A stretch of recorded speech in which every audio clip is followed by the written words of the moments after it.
день, дорогие наши зрители и гости нашего канала. Мы вас приветствуем. Массимо салюта. Buongiorno a tutti quanti. Выехали немножко по делам. Погода у нас сегодня... Кстати, меня оштрафовали на вот этом нашем первом светофоре, потому что я стояла на желтый, а меня штрафовали. Ну, эта камера зафиксировала, как будто я проехала на красный. Но я, конечно, не проехала. И меня все равно пришла домой бумага, где штраф на 180 евро. Вы представляете? Вот такие здесь законы. Как я могла проехать на красный? Ну скажите мне. Вот просто я остановил, ну поймал меня красный, я, видимо, вот этот главную линию проехала, и мой нос оказался, может, наравне со светофором или прям под светофором. А он меня снял, как будто я уже проезжаю. Даже фотографии сделали. Уже и загорелся красный, но я-то стояла, и все равно вот прислали нам штраф 180 евро. Ну, не знаю, его брат же адвокат у Массимо, он сказал, я попробую сделать что-то. Не что-то, а сделает им в ответ, короче, письмо, будет доказывать, что я не ехала. Посмотрим, что с этого получится. Если не выиграем, то нам придется платить еще и те расходы, которые он сейчас сделает. Ну ладно. Массимо вышел по документам куда-то. Насчет машины ему надо сделать страховку. Да, закончилась. Он хочет вывести своего папы старую машину, немножко погонять, и надо на ней было сделать страховку. Вот пошел подписывать. Я не знаю, если ее подпишут, она еще на отца, на имя отца оформлена. Так вот, девочки, а я хотела записаться на прием к кардиологу, так как мне доктор мой написал рецепт к кардиологу, что мне нужен кардиолог, и значит, чтобы туда попасть, нужно ждать месяца 4. Потому что, да, вот в таких структурах, где бесплатно, ну, ты только платишь сам какую-то сумму небольшую, и ты, значит, ждешь около 4 месяца. Но так как я не могу ждать 4 месяца, девочки, у него родственник работает в госпитале, в больнице, и он в общем, сделает нам, или же записаться опять же к другому кардиологу, но к незнакомому мы не хотели идти, и нас запишут, в общем, к тому, кто работает прям в больнице.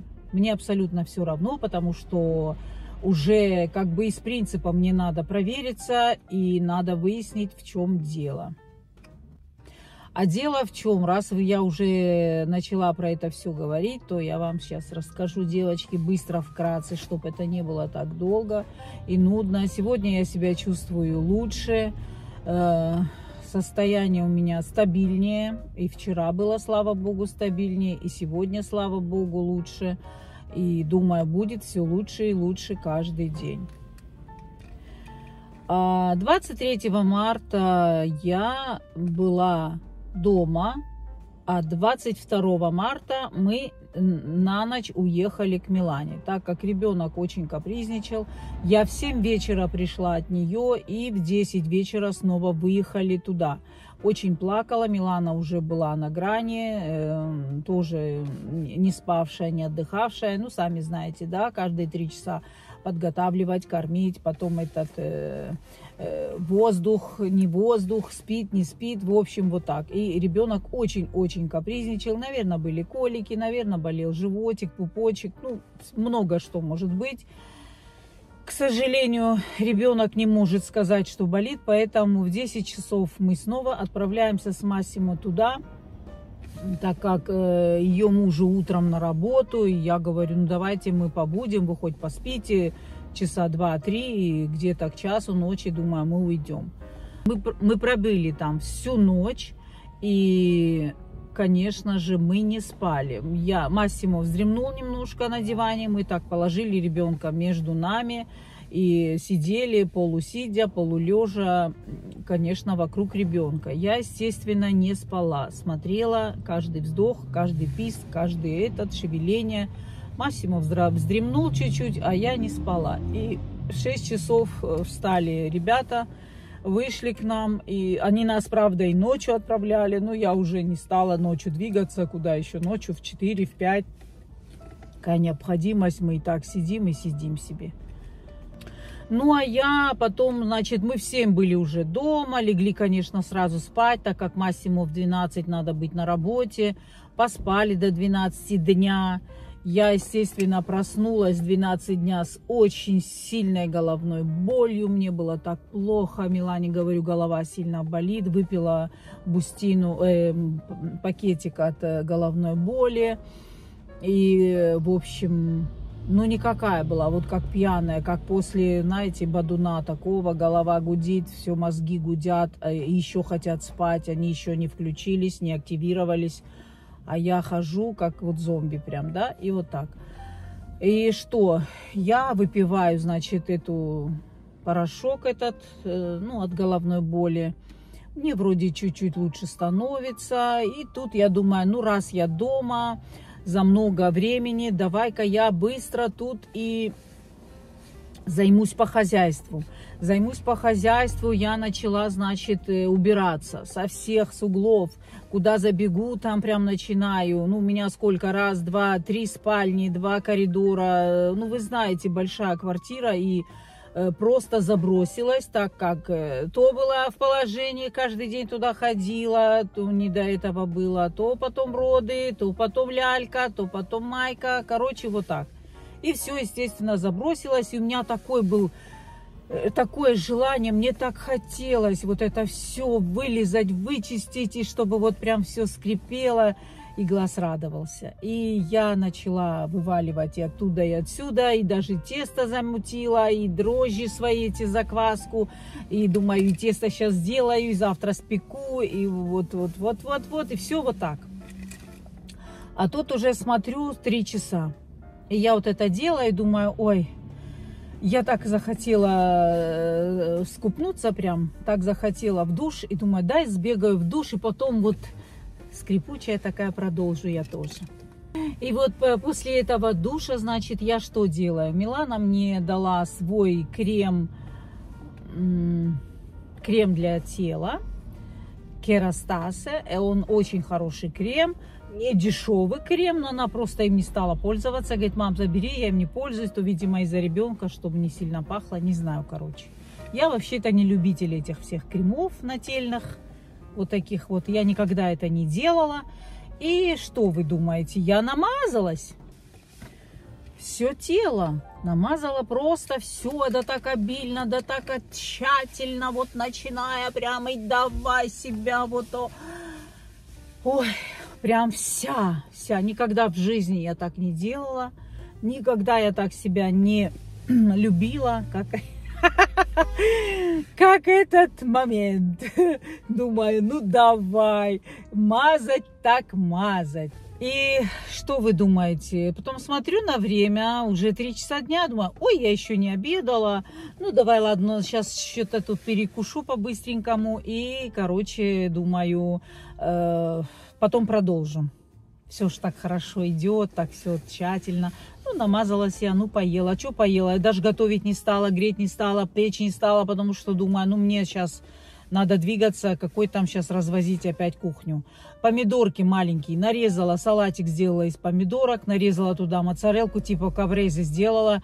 И все, еще мне захотелось туда лука и нашей сметаны. У меня была наша сметана, ну, короче, чуть-чуть нашего итальянского. И, в общем, получилось, вот, что получилось. Лука много нарезала. Может, этот лук меня, я не знаю. Скажите, если кто-то знает. От лука может быть. От лука сильного он меня прям сжег. Так мне было приятно. От лука может быть анафилактический шок. Девочки. Через 10 или от крема. который я никогда не мазала на себя, первый раз помазала. На все тело, даже на лицо. Ну, раз пошла такая пьянка, я решила все полностью обмазаться. И через 10 минут, что вы думаете, у меня началось вот эта чесалка, пятна по телу. Еще через несколько секунд вот тут все покрылось как крапивницей такой бордовой. Еще через секунду пошло все, я умирала, я хотела содрать руки, они у меня как будто в перце были. Все тело, вот так я смотрела на себя, все тело у меня, даже сейчас зачесалось, все тело у меня было в этом сплошном бордовом ковре. То есть вот как волдырь бывает, вот такой сплошной, вот так, да, слой, вот таким я покрылась. Меня начало знобить, меня начало трусить, я быстро легла на диван и вот так вот себе делаю. Легла на диван и чувствую, что меня вот здесь начинает душить. Я поняла, что это начинается шок, удушье, и вскочила, побежала, выпила кортизон. Еще схватила кортизон. Уже у меня кольца были очень туго, они мне мешали. Я их быстро скинула, бросила на стол. И вот в этой не панике, а в этом состоянии я одна дома. Я выбегаю в коридор и иду напротив к сестре. Напротив живет сестра его. Иду к сестре, звоню, открывает мальчик, ребенок. Я говорю, мама дома нет, папа дома нет. Ой, мне очень плохо, я уже теряю сознание. Думаю, блин, вот я сейчас упаду. Я понимаю, что я сейчас упаду. Я сейчас упаду и хочу идти обратно к себе домой. И на мое счастье у меня моя дверь захлопнулась. Она захлопнулась. Сейчас мне смешно, тогда мне было вообще не смешно. Но моя дверь меня спасла тем, что она захлопнулась, я не смогла войти в дом. Я потом, телефон вот так держу, и я потом думаю, бежать вниз к свекрови или бежать наверх к брату его. Так как свекровь моя ходит с помощью трехножки и очень медленно, я думаю, я ее сейчас напугаю, она долго будет идти, я бы упала уже по лестнице, и внизу тоже около ее двери я бы все равно упала. Думаю, наверх побегу, наверх. Я не знаю, как я вскарабкалась наверх, потому что потом мальчик, сын сестры, рассказывал, ты, говорит, ходила вот так, ходила, уже сказала тебе плохо, и ты вот так пошла обратно. Ой, это что-то, девочки, это было что-то. Как же я карабкалась наверх, я докарабкалась, это еще потеря сил, и я позвонила вот так сильно, постучала. Я сознание теряю, я по-итальянски говорила, я говорю, я теряю сознание, помогите, помогите, и все. И все, и меня не стало, я упала, я потеряла сознание, и прихожу, она говорит, его жена говорит, огромное, вот я им благодарна буду по гроб жизни. Она говорит, я открыла дверь, ты на меня упала. Она стала кричать своему мужу. Он прибежал, в общем, как они меня на стул посадили, я там же вот в коридоре прямо у них на стуле, он кричит, я, знаете, его услышала как будто издалека, он меня, когда вот стучал мне вот сюда в грудь, я сижу вот такая вся никакая запрокинутая, и я стала чувствовать, что меня кто-то зовет, и я медленно открываю, очень издалека слышала его голос. Я медленно открываю глаза, и я вижу, мутно, я вижу его лицо. И у него такое напуганное лицо было, девочки, вы себе не представляете. И когда я ему сказала его имя, он аж бедный заплакал. Сам говорит, да, это я. Не закрывай глаза, не смотри на меня. Я его вот так за руку взяла, я говорю, не отпускай меня. Он говорит, не отпущу. Короче, девочки. Это было страшное чувство, когда ты боишься еще раз уйти. Уйти, вы понимаете, да? Уйти. И все, они уже к этому времени вызвали скорую, и через минут 5 она приехала. 3 человека, они меня откачивали 2 часа. За время они мне сделали 3 капельницы, 4 укола внутримышечных, кардиограмму на диабет, так как они не знали, что со мной произошло. И вообще, чтобы меня восстановить, пробыли там 2 часа, за что я им тоже благодарна. Дай Бог им всем здоровья, счастья, их семьям и всем их близким. Пусть они будут всю жизнь счастливы и здоровы. Они меня спасли, вернули к жизни. Вот что со мной приключилось. И значит, я опять что делаю? Я опять не отдыхаю дома. На 2-й день еду к Милане. Ну, пришла же в себя. Еду к Милане опять. Вот это хождение с ребенком, помогание немножко, вот так вот. Особо я ничего не помогала, я в основном ребенка держала, потому что я его хотела. И я так думаю, просто вот это утомление дало о себе знать. Дало знать то, что я не отдохнула, не полежала, не пришла в себя медленно, не восстановила свои силы. И ровно через 5 дней, когда я забрала бумагу от скорой помощи 118, надо было забрать официально бумагу, что у меня была скорая, хоть там ничего не написано, там написано только, что они приехали в 4 и уехали в 6 с чем-то, и все. Вызов тогда, шок анафилактико, то есть анафилактический шок. И все, диагноз поставили, а что делали, что капали, как приводили, ничего про это не написано. Голый листик и все, вот только вот эти данные, цифры и все. Конечно, здесь очень странно вот это все делается, но что сделаешь, так это делают и ничего с этим не поделаешь.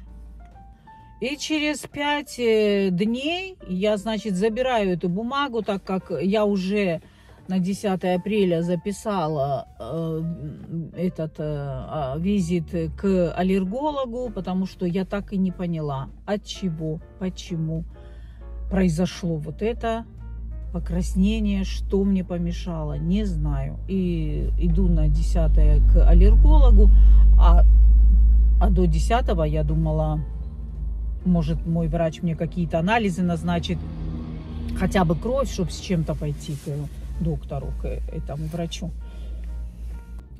И я забрала с Миланой вместе эту бумагу и что-то вспомнила, я говорю, мне кажется, сегодня есть мой врач. Я говорю, давай я пойду и, значит, покажу ему и спрошу, что мне делать, анализы, может, пропишет какие-то. Я только, потому что у меня все дни вот такое было, какое-то вот дребезжание, не знаю, вот что-то меня вот это вот мелкий какой-то, она говорит, может, у тебя паника. Нет, у меня никакой паники, я не хочу быть в панике, ну, вот оно внутри идет, вот эта вот усталость, вот это утомление, вот это вот какое-то непонятное что-то, и все. И что вы думаете, приезжаю к врачу, сижу вот так уже, кто последний спросила, и все, и сижу, и там 4-5 человек было. Сижу, 2 секунды посидела, и я чувствую вот это вот, и все сильнее, сильнее, сильнее, сильнее. И опять в глазах темнеет, и думаю, блин, опять я теряю сознание. Думаю, так, надо залетать вовнутрь. Забегаю вовнутрь, она на меня смотрит, его секретарша. Я говорю, мне плохо, плохо, я теряю сознание, я сейчас, мне плохо. И сама ложусь на стулья, я же наверху, когда потеряла сознание, они меня на стулья положили, потому что я теряла сознание в любую секунду, как только хотели меня на кровать. Я сама уже после того, как пришла в себя, сказала, нет, не могу, не хочу, не надо, пусть оставьте меня здесь, пожалуйста. Они меня спрашивали, хочешь на диван, хочешь на кровать, пойдем сюда. Они вот просто им огромное спасибо. Вот моему диверу, брату Массимо и его жене, его сыну, все, его сестра прибежала с работы, она недалеко работает, она прибежала с работы. Муж ее прибежал, дети ж раззвонились всем. Ну, в общем, И вот так вот. И я не могла сдвинуться, так как я понимала, что мне надо лечь. И там же у доктора есть вот такие стульчики скрепленные. Я плюхаюсь на эти стульчики, кладу сумку под голову, чтобы не была низкая голова. И это все я соображаю, понимаю. Иду, на меня смотрят как на дурочку, знаешь, почему вы думаете, что вы сознание теряете? А вам надо скорую вызвать тогда, а вам надо домой, женщина, вам надо домой. И вот так меня все это, а вам надо домой, а сюда нельзя. Я говорю, померите, пожалуйста. Ну, доктор идет медленно, мерить давление. Я говорю, вот у меня бумага, мне неделю назад было плохо. Быстро все это говорю, пока не упала нахрен там. И они спокойные, как удав. И все мне доказывает, что мне надо домой, дома вызвать скорую. Или идти в скорую самой. Я не могу идти, я вот валяюсь у вас на стульях, говорю. Короче, он мне меряет давление и говорит, что у вас 200 на 120. У вас немножко повышенное давление. Я говорю, сколько? Он говорит, 200. Я хватаю эту сумку, дайте мне лекарство. Но вам надо домой, я не могу вам дать лекарство. Вам надо в скорую, они ж боятся, вдруг со мной что случится, мало ли как-то что-то. Короче, ничего мне не дает, это доктор. Я хватаю свою сумку, у меня там валяется всегда с собой вот это от аллергии диазолин, кортизон лежит и лежит ЭНАП H наш родной от давления. Я просто его привожу всегда и ношу с собой. Ну, на случай, вдруг мало ли что. Редко-редко у меня бывает давление небольшое, так 140, и все. И то я выпиваю тогда частичку какую-то. Я хватаю этот ЭНАП, закидываю в рот, проглатываю без воды. Представляете? Проглатываю без воды. И потом когда-то мне приносят воду на 3-й или 4-й раз, когда я сказала, дайте мне, пожалуйста, глоток воды, дайте мне, пожалуйста. Она смотрит на меня, медсестра, и говорит, что вы выпили, женщина?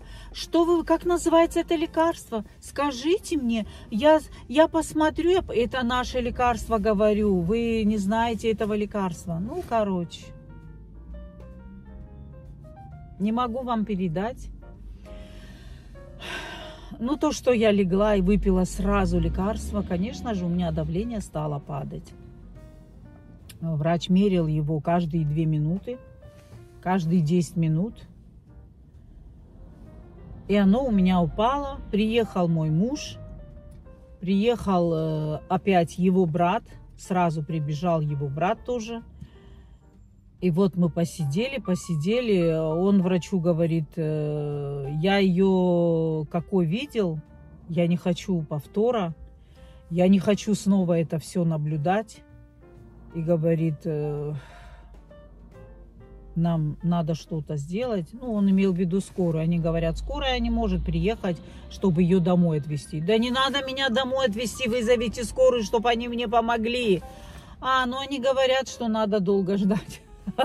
Короче, я еще чуть-чуть посидела, и уже брат его, Массимо брат уже говорит, ну давай мы вдвоем. Я вот так, они меня под ручки, я встала, смотрю, уже было 140. Думаю, так, все, поехали. И домой. И домой уже давление падало, упало. И все. И я вот так вот первый криз у меня был анафилактический шок, второй криз у меня был гипертонический криз. Значит, повышенное все. Hai fatto? Молодец. И теперь, значит, все. Теперь мне нужен как бы кардиолог. И вот за этим кардиологом я сейчас, значит, гонюсь. Позвонили его вот этому родственнику. Он нам пообещал, не пообещал, он работает в больнице. Он сказал, я вам сделаю сегодня, нет, завтра, послезавтра. За эти 2-3 дня я вам сделаю, говорит, визит, и вы пойдете к кардиологу. Не надо, мол, ждать туда-сюда, надо посмотреть. Ну вот вчера и сегодня все нормально, все хорошо, слава богу, все в порядке. Правда, вот когда про это вспоминаю, не очень бывает в порядке. Вот такие новости я вам сегодня не очень приятные рассказала, дорогие мои девочки и мальчики. Берегите свое здоровье. Я все строю из себя стального солдатика, а уже нету ни сил, ни здоровья, оказывается. Поэтому, да, надо беречь свое здоровье. При малейшем утомлении нужно взять паузу, нужно отдохнуть, успокоиться, полежать, прийти в себя. И когда ты чувствуешь, что ты с новыми силами, то ты можешь идти дальше, зная, что ты все проделал как положено, я имею в виду отдых и восстановление свое, только потом. У меня как-то получилось все вместе и все вот так вот хором, и я не выдержала, просто не выдержала. Спасибо всем огромное за внимание, дорогие мои девочки и мальчики, и зрители, просто проходящие, новые зрители моего канала. Буду держать вас в курсе, буду смотреть, что происходит дальше, что будем делать, как будем делать. Будем жить дальше, что будем делать? Будем жить дальше просто более осторожно. Огромное всем спасибо, что были с нами. И будьте здоровы, не болейте, берегите свое здоровье. Пока-пока.